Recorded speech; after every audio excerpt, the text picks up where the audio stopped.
Evangelho de Mateus, capítulo de número 9. Nós vamos ler do versículo 14 até o versículo de número 17.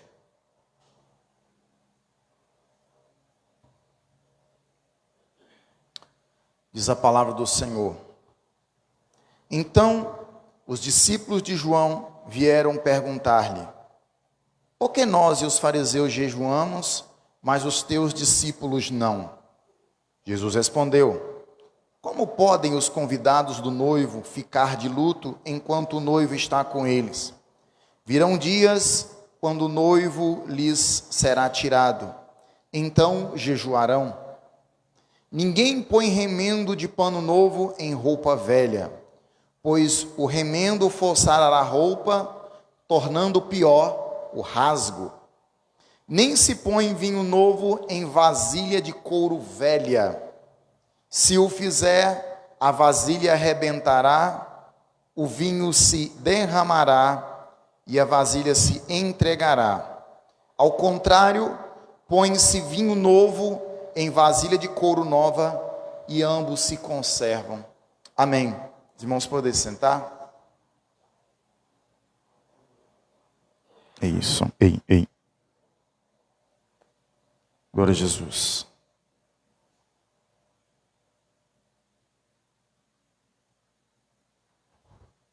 Glória a Deus.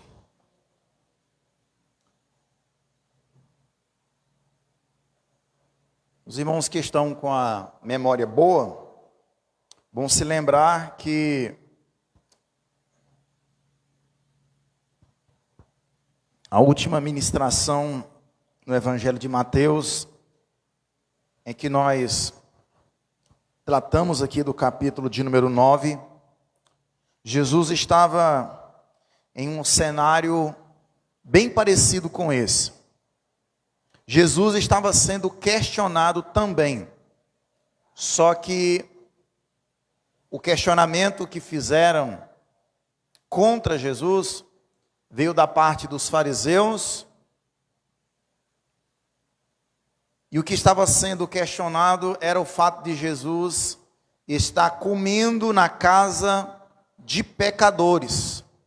No texto que nós acabamos de ler, agora, as pessoas que estão se aproximando de Jesus para questionar, não são mais os fariseus, não são os mestres da lei, não são os escribas.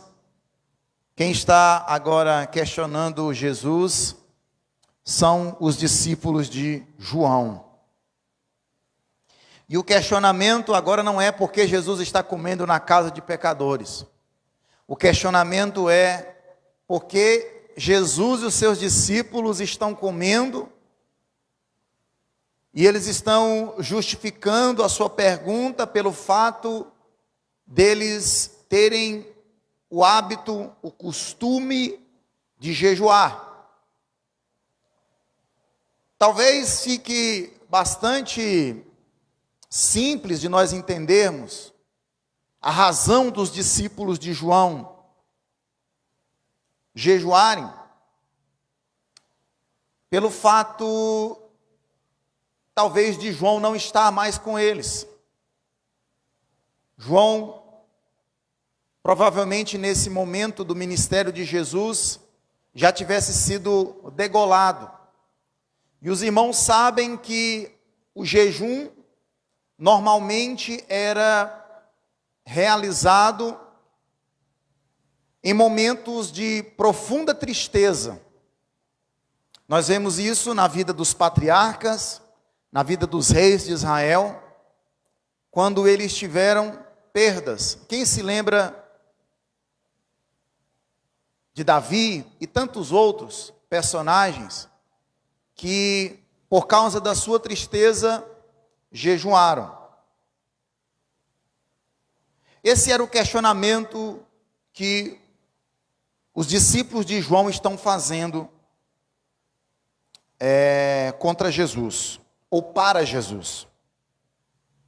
E Jesus aqui se utiliza de 3 ilustrações para justificar o fato dos seus discípulos não jejuarem. Jesus ele usa a ilustração do casamento. Jesus ele usa a ilustração do remendo novo, que normalmente não deveria ser usado em roupa velha. E Jesus também se utiliza da ilustração do odre velho não ser adequado para suportar o vinho novo. Jesus se utiliza dessas três ilustrações para justificar o fato dos seus discípulos não estarem jejuando.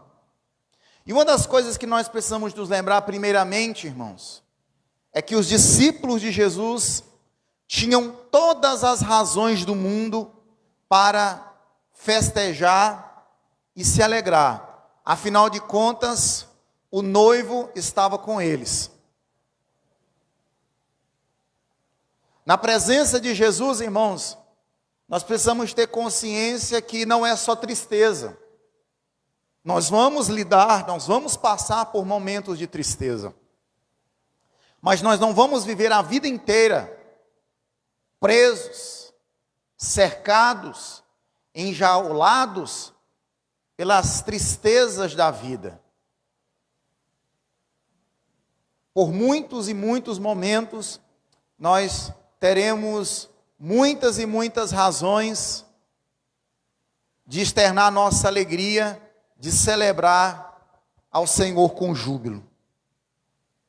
Quem já teve a oportunidade de oferecer um culto de ação de graças, normalmente oferece porque passou por um momento onde uma grande luta se perpetuou por um bom tempo, mas depois dessa grande luta veio a vitória, veio a bênção, e então a pessoa tem motivos de sobra para celebrar, para glorificar, para jubilar diante do Senhor.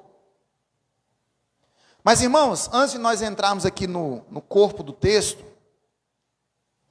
eu gostaria aqui de apresentar o que Mateus queria comunicar para os seus primeiros leitores deste evangelho. Precisamos nos lembrar que Mateus, ele está apresentando Jesus como o rei. E o rei está novamente lidando com as críticas no que diz respeito ao seu estilo de vida e também dos seus súditos. Porém, as justificativas desse rei trazem sobre o seu reino uma revelação a respeito da alegria que tem o seu tempo áureo e das mudanças que não devem ser apenas superficiais, mas também plenas. Ou seja, Mateus está comunicando que os súditos desse reino vão experimentar momentos de alegria, e que essas mudanças que esse rei está propondo para os seus súditos não podem ser apenas superficiais, elas precisam ser plenas, elas precisam ser consistentes. Não dá para fazer remendo, não dá para fazer emenda, a transformação precisa ser plena. O que isso comunica para nós, irmãos, como igreja hoje, 2023? Ia falar 1923, né? Misericórdia. 2023. O verdadeiro cristão precisa saber que a vida com Deus está repleta de alegrias e momentos difíceis, e que precisamos estar abertos a mudanças que glorifiquem a Deus, mudanças que glorifiquem a Deus. Precisamos estar abertos para essas mudanças. E essas mudanças, boa parte delas, poderão ser muito desafiadoras, irmãos. Principalmente pelo fato do ser humano ser inclinado a viver uma mera religiosidade, vazia de significado e de prática. E a prova disso era a classe religiosa que estava ali o tempo todo, questionando os ensinamentos de Jesus. A tendência do ser humano é essa, irmãos, é viver uma religiosidade vazia de sentido e de prática. Nós vamos tratar disso no decorrer da nossa mensagem, irmãos. Mas em primeiro lugar, irmãos, o que Jesus aqui ele quer apresentar como justificativa para o fato dele e dos discípulos não estarem jejuando? Ele está querendo comunicar que estar com ele é uma experiência prazerosa. Estar com Jesus, irmãos, é uma experiência prazerosa. Eles estavam jejuando pelo fato deles estarem tristes, os discípulos de João. Mas os discípulos de Jesus não tinham motivos para se entregar naquele momento, pelo menos, à tristeza. Eu pergunto para você nessa noite, você tem motivos para se alegrar? Você tem motivos para se alegrar? Então se alegre.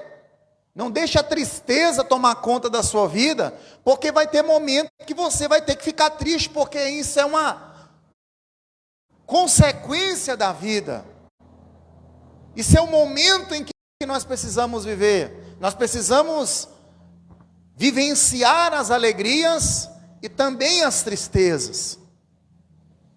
Mas muitas vezes as pessoas acabam escolhendo viver a vida inteira amarrados e presos à tristeza.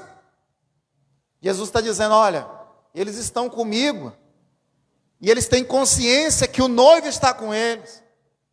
Por acaso alguém que está num casamento, eu vou até pedir para o Nicolas aí colocar a ilustração, meu filho, tem ilustração aí no PowerPoint aí. Quem está no casamento, irmãos, participando de um casamento, vai jejuar, vai estar lá no casamento assim, ó, triste. Imagine você indo para um casamento, escorando numa mesa ou num banco, externando tristeza. O casamento, as bodas, é um momento de alegria, é um momento de celebração, é um momento de satisfação. Isso, olha lá, irmãos. Estão se esbaldando, olha os dentão para fora, irmãos. Não é? Comida, fartura. Eles estavam diante daquele que estava promovendo todas essas coisas na vida deles. As bodas. Eles não tinham motivos para ficar tristes. Mas, ao mesmo tempo, Jesus deixa bem claro, irmãos, nenhuma alegria nessa vida, irmão, vai durar o tempo todo.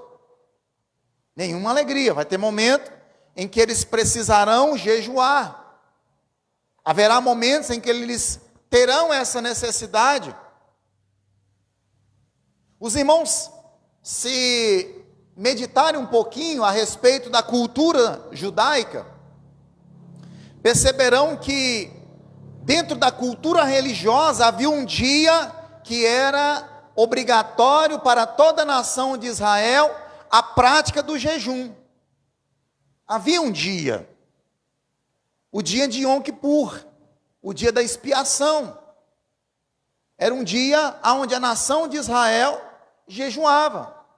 Era um decreto religioso, vamos usar esses termos.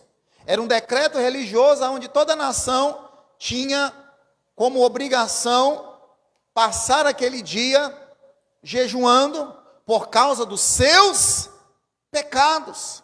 Era o dia do perdão, era o dia da reconciliação, era o dia onde eles precisavam olhar para dentro deles mesmos e reconhecer as suas falhas e buscar em Deus, então, o perdão dos seus pecados. O sumo sacerdote, então, entrava ali no templo e oferecia sacrifício por ele mesmo e por toda a nação de Israel. Era um dia de tristeza. Mas, irmãos, nós precisamos aprender a celebrar a Jesus, porque Ele nos perdoou, porque nós somos lavados com o sangue dEle.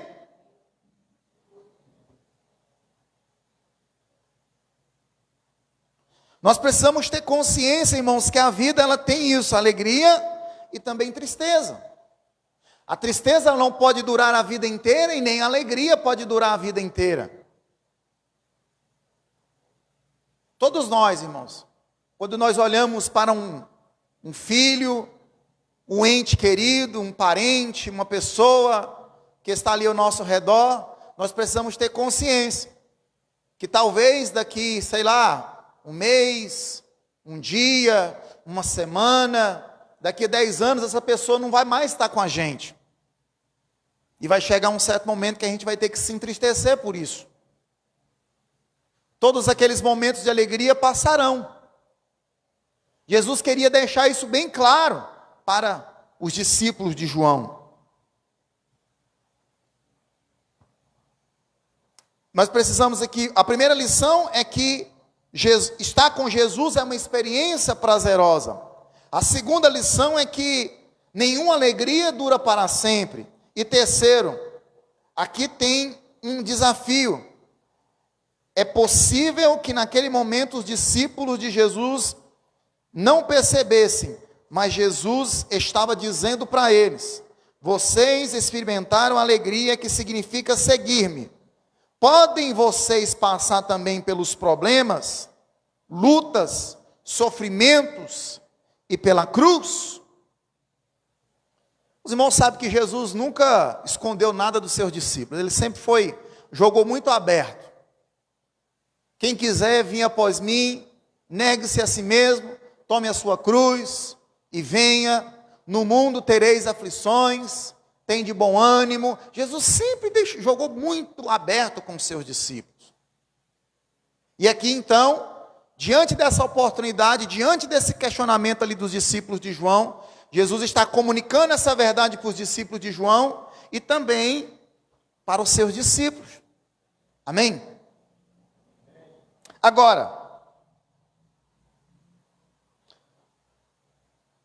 nós precisamos observar a primeira ilustração, passa para o outro aqui, que Jesus vai apresentar para justificar o fato. A primeira é que ele estava com eles, o noivo estava com eles, eles não tinham razão naquele momento para se entristecer.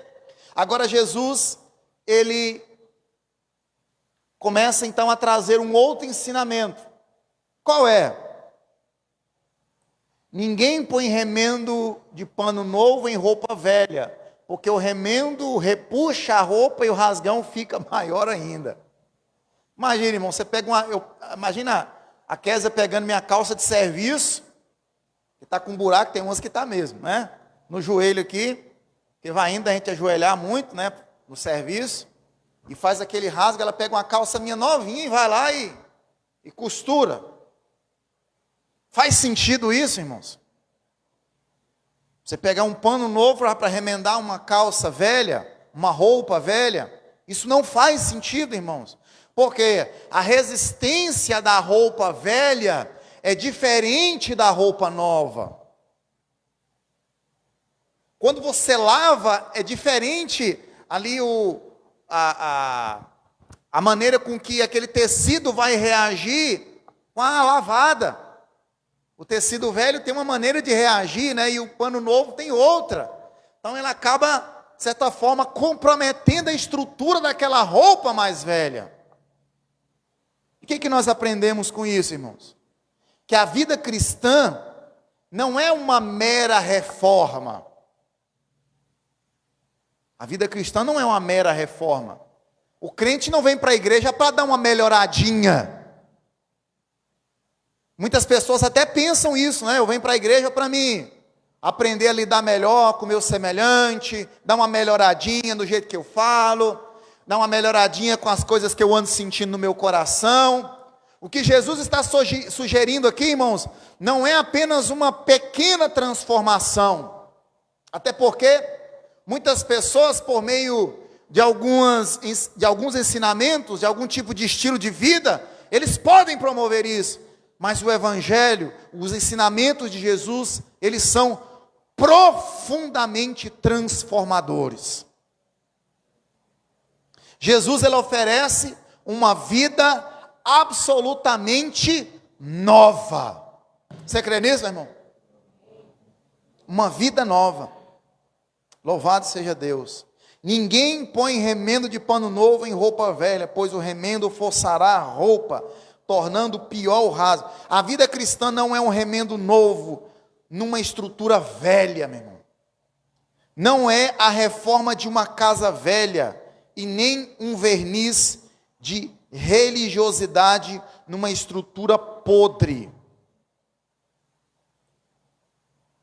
O Evangelho faz do pecador uma nova criatura.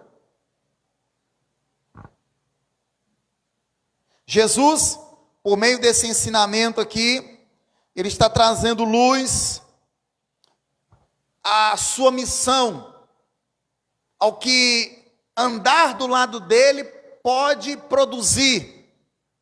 Irmãos, quem anda do lado de Jesus, irmãos, não pode apenas experimentar uma pequena transformação na vida, uma pequena mudança na vida.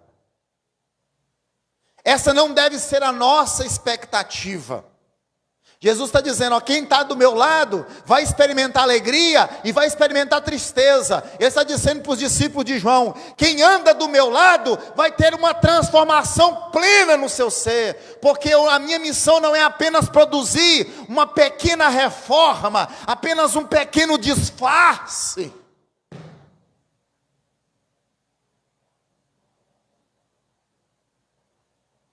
Você crê nisso? Mas parece que para muitas pessoas o Evangelho não produz mais isso. Parece que o Evangelho é apenas mais uma religião entre tantas outras. E eu tenho uma notícia para te dar, irmãos. O Evangelho é a maior mensagem que você já teve a oportunidade de ouvir. A nossa sociedade, ela pode ser transformada por esse evangelho. Pastor, mas por que tem tanta igreja no Brasil? Por que o número dos evangélicos só aumenta, só cresce? Apesar que houve um declínio, né? Houve um declínio do crescimento dos evangélicos no Brasil. Mas mesmo assim a gente está vendo em todas as classes, em todas as esferas do nosso país, tantos evangélicos. Mas sabe por que isso não está acontecendo, irmãos? Porque muitas pessoas estão experimentando apenas uma pequena reforma. Não estão deixando a palavra de Deus produzir uma profunda transformação em suas vidas. Os evangélicos que há muitos anos atrás criticavam outras religiões, dizendo, olha, fulano de tal religião, ele é idólatra, ele não vai para o céu porque ele é idólatra. Infelizmente a idolatria tem tomado conta das igrejas evangélicas, irmãos. A idolatria tem tomado conta do coração dos crentes. Uma prova disso, irmãos, dependendo da igreja que você congrega, se vier um pastor lá não sei das quantas famoso, a igreja fica lotada. Mas se for o irmãozinho que congrega ali, ou então um pastor simples da igreja, os irmãos não querem ir, não querem participar do culto. Irmãos, o evangelho é uma mensagem transformadora. Seja pregada por mim, seja pregada por qualquer irmão aqui da igreja, irmãos. Essa mensagem, ela é poderosa para transformar. Quando você está do lado de Jesus, caminhando com Jesus, se você não experimentou essa transformação, então se entregue de corpo e alma para Ele e deixe Ele fazer essa obra. A terceira ilustração que Jesus vai usar, irmãos, Ele vai falar a respeito, coloca o outro lá, meu filho. Ele vai falar a respeito do odre, o odre velho, comportando o vinho novo. Aquele odre ali está muito chique, irmão. Esse odre ele é moderno. Mas o odre da época de Jesus, irmãos, era um animalzinho que era sacrificado, o carneiro. O que acontecia? Tirava de dentro do carneiro ali as partes internas, amarravam ali aquele couro solto, as patas, trancavam, e o lugar onde se derramava o vinho era o lugar da cabeça do animal. Era bem rústico assim mesmo. Aquele ali está muito bonito, muito chique, muito bem trabalhado, muito bem acabado. Aquele ali deve ser até uma fortuna o negócio daquele, irmãos. Mas na época de Jesus, nos dias de Jesus, era dessa forma. E o que Jesus queria comunicar, irmãos? Que um odre velho não poderia comportar um vinho novo. Por quê, irmãos? Quando o vinho era derramado, a tendência do vinho era expandir aquele couro. E se aquele couro ali fosse um couro velho, antigo, consequentemente ele ia se romper, ele ia se rasgar. Então Jesus está dizendo que esse odre precisava ser novo para receber o vinho novo. Aleluia! O que nós aprendemos, irmãos? A nossa vida tem que ser uma vida nova para receber esse novo que vem da parte de Jesus. Tudo aquilo que é passado, tudo aquilo que é arcaico, tudo aquilo que é uma mera religiosidade vazia e que não produz nada na nossa vida, tem que ser deixado de lado, irmãos. Sabe por quê? Porque se a gente ficar ainda com a estrutura antiga, querendo receber o vinho novo de Jesus, sabe o que vai acontecer? Vai se romper e todo o vinho novo ele vai ser derramado, vai ser desperdiçado, irmãos. E não é isso que Deus quer para as nossas vidas. Deus quer que você comporte esse vinho novo.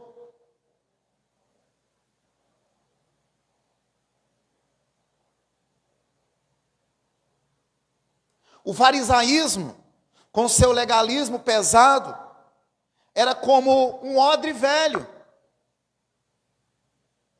O farisaísmo na época de Jesus não podia comportar o vinho novo da mensagem dos céus, do reino de Deus.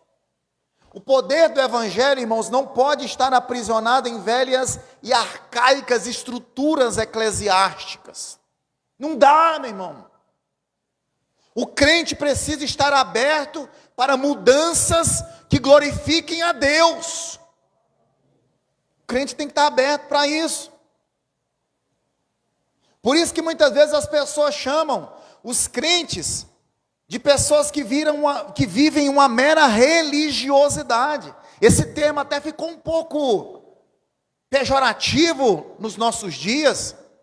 Tem muito pastor e muita igreja que diz assim, eu não prego religião, eu não sou religioso. Agora é interessante que Tiago, no capítulo 1, versículo de número 26, ele diz assim, se alguém cuida ser religioso e não refreia a sua língua, engana a si mesmo e a sua religião é vã. E no versículo 27 ele vai dizer o seguinte, que a verdadeira religião consiste em visitar órfãos e viúvas e se afastar de todo tipo de promiscuidade. Ou seja, Tiago está dizendo que ele não está apresentando o religioso e nem a religião de maneira pejorativa. Agora eu preciso ser honesto, eu preciso ser franco com os irmãos, a ponto de afirmar, irmãos, o que arrebenta o cristão é a religiosidade. E o que é a religiosidade, irmãos? A religiosidade, irmãos, é quando eu passo mais tempo na frente do espelho, preocupado com a minha aparência para vir para a igreja, do que com o culto que eu vou prestar para Deus. Religiosidade, irmãos, é quando eu me preocupo demais com as escorregadas que o meu irmão dá e eu levo muito na maremança as minhas escorregadas e as escorregadas daqueles que são da minha própria família.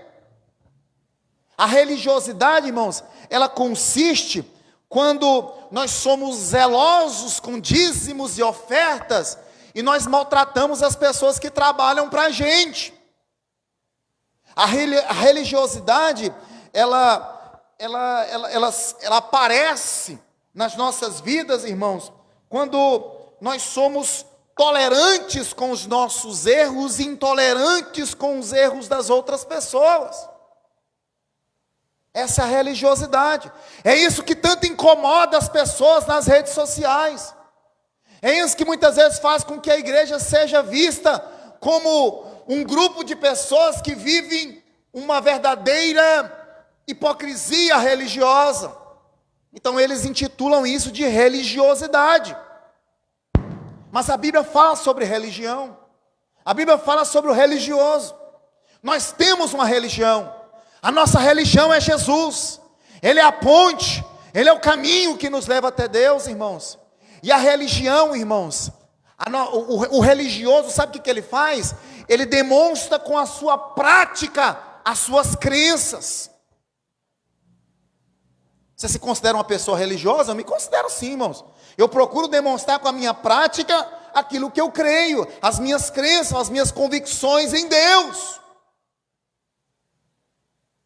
Agora, irmãos, o que nós precisamos desprezar é a religiosidade. A religiosidade é uma enfermidade.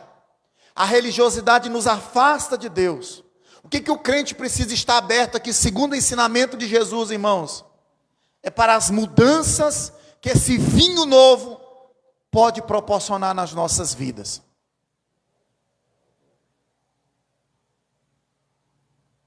Spurgeon vai dizer que o judaísmo, em sua condição degenerada, era um odre velho, que já havia passado de seu prazo de utilidade.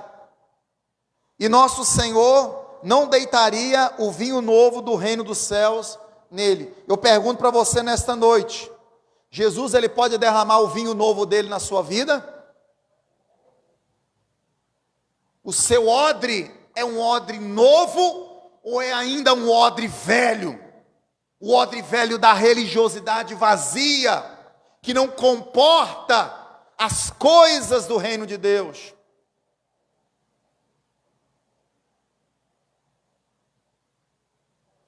Mas para nós falarmos um pouquinho mais a respeito dessa questão da roupa e do odre, nós podemos aqui mencionar que Jesus tinha perfeita consciência de que vinham os homens com ideias novas, com uma nova concepção da verdade, e sabia quão difícil era introduzir uma ideia nova na mente dos homens. Irmãos, já viu tanto que é difícil? Pastor, mas o senhor está falando de ideia nova, mas no que consiste essas ideias novas, irmãos? Entenda bem o que eu vou dizer, irmãos. Tudo aquilo que está na palavra de Deus, que nós não conseguimos viver até hoje, irmãos, é novo. Amém? Tudo aquilo que está revelado na palavra de Deus, que você ainda não conseguiu viver, vivenciar, prestigiar de forma prática na sua vida, ainda é novo para você e também para mim. E eu pergunto para você, você quer experimentar? As pessoas da época de Jesus estavam com a mente fechada para ideias novas.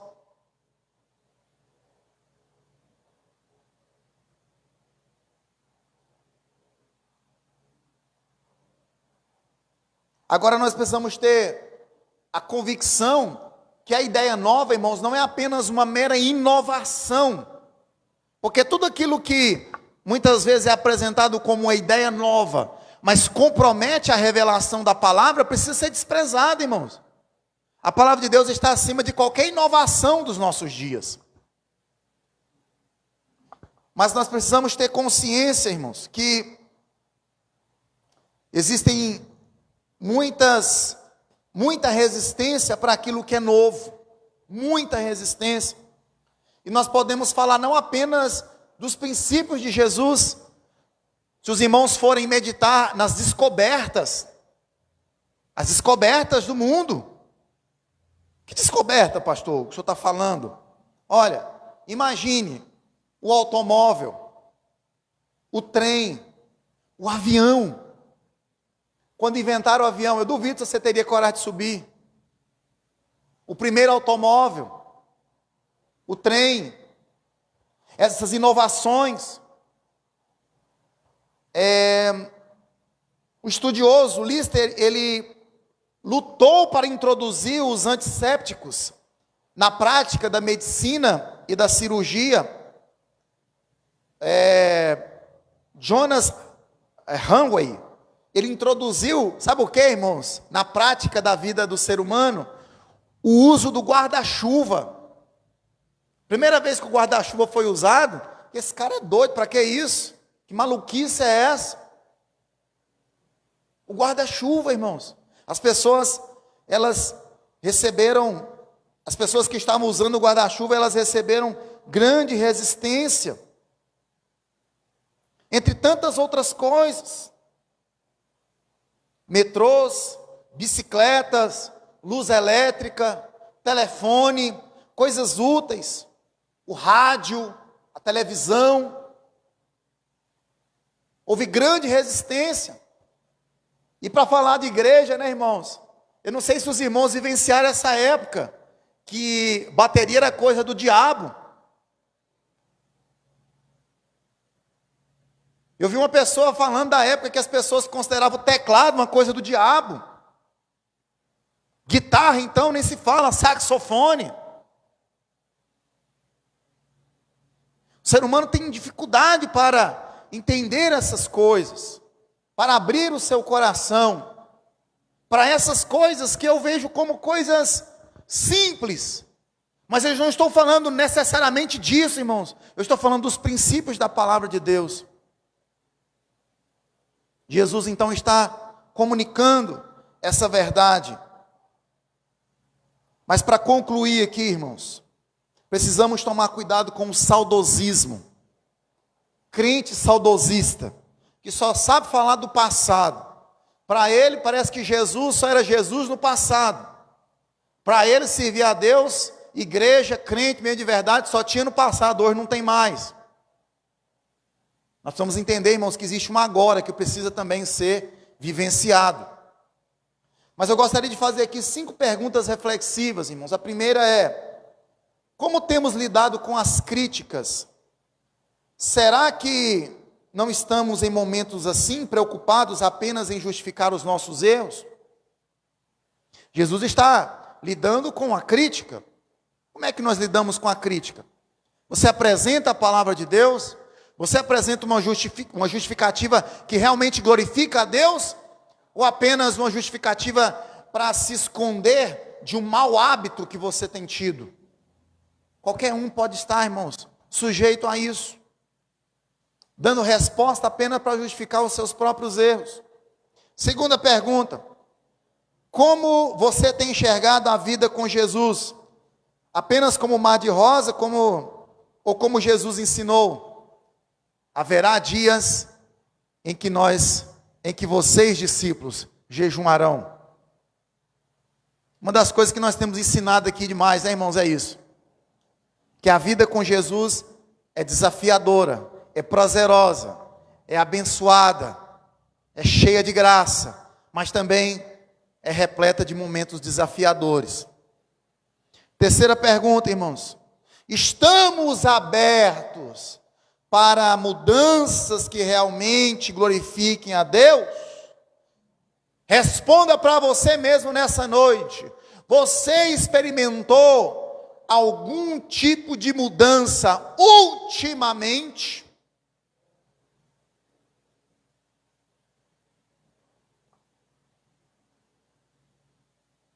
A pergunta é: você está aberto para mudanças? Pastor, estou aberto. Mas vem outra pergunta em cima dessa: você tem experimentado ou experimentou algum tipo de mudança ultimamente? Eu não li a Bíblia, agora estou começando a ler. Eu não orava, estou começando a orar. Eu não tinha vontade de vir para a igreja, meu coração agora está ardendo no desejo de ir para a igreja. Eu tinha vergonha de falar de Jesus, agora eu tenho vontade de falar de Jesus para as pessoas. Eu era uma pessoa de coração trancado para as coisas de Deus. Eu tenho sentido que nesses últimos dias o meu coração está se abrindo. Você tem experimentado esse tipo de mudança, esse tipo de transformação ultimamente, meu querido?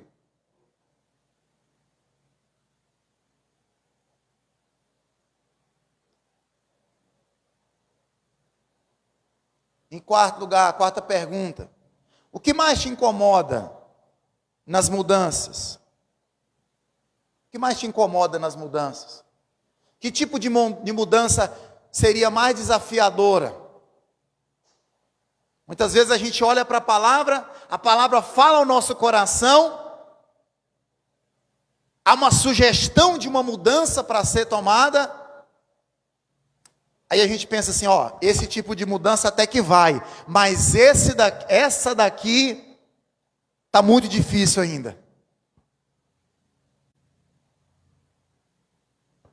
Qual tipo de mudança? está sendo mais desafiadora? O que mais te incomoda nessa mudança desafiadora?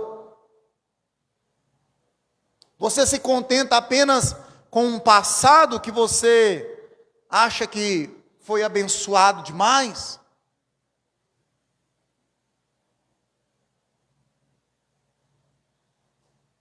Esse dia eu estava pensando, na época que eu morei no Nordeste e tinha bastante tempo para orar.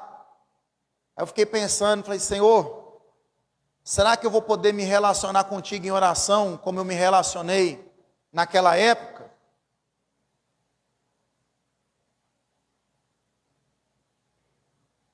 Eu comecei a perceber, irmãos, que a vida não se limita a alguns anos atrás que eu passei, irmãos, a vida continua. Eu preciso orar, eu preciso buscar Deus, eu preciso me debruçar mais em oração. A vida está aí, os problemas estão aí, os desafios estão aí. E o que nós precisamos fazer, irmãos? É ficar nos lamentando, dizendo, olha, há tantos anos atrás eu orava assim, há tantos anos atrás eu fazia isso na obra de Deus, há tantos anos atrás eu evangelizava, há tantos anos atrás eu orava, há tantos anos atrás eu orava, há tantos anos atrás eu sentia a presença do Espírito Santo, eu fui batizado, Deus me usava com dons espirituais. Mas será que a gente vai ficar assim a vida inteira?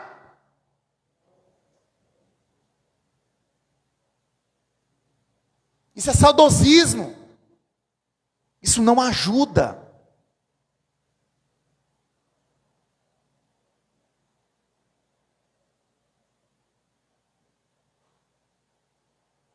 Em último lugar,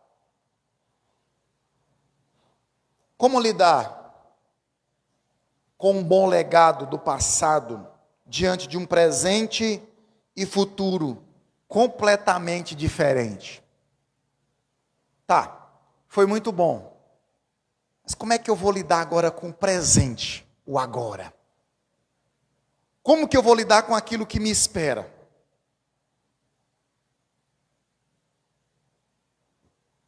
Jesus quer promover, nós acabamos de entender aqui por meio da palavra de Deus, que andar com Jesus é maravilhoso. Nos proporciona momentos de profunda e intensa alegria, mas também de dificuldade. Nós entendemos, por meio dessas duas ilustrações que Jesus está aqui comunicando, da roupa velha que não pode ser costurada com remendo novo, e do odre velho que não pode comportar o vinho novo, irmãos, que Jesus quer produzir uma profunda e intensa transformação na nossa vida. Jesus não quer fazer apenas uma reforminha. Está vendo aqui, irmão, a igreja não está bonita? Mas isso aqui foi uma reforminha, meu irmão. O que Jesus quer fazer conosco, irmão, não é uma reforminha. Jesus quer nos transformar profundamente. Muitas vezes nós não temos impactado a sociedade ou o meio em que nós vivemos, irmãos, porque nós não temos buscado e nós não temos entendido que essa transformação precisa acontecer. Nós precisamos desejar, experimentar esse vinho novo da parte de Jesus.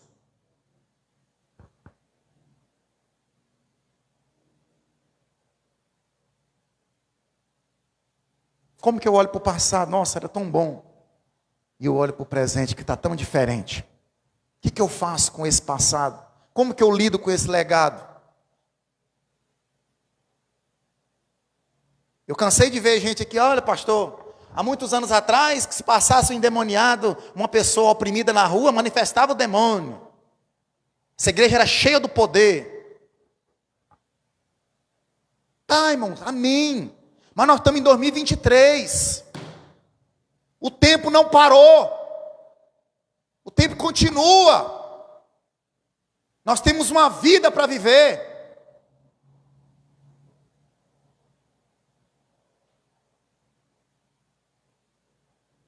Vamos ficar de pé?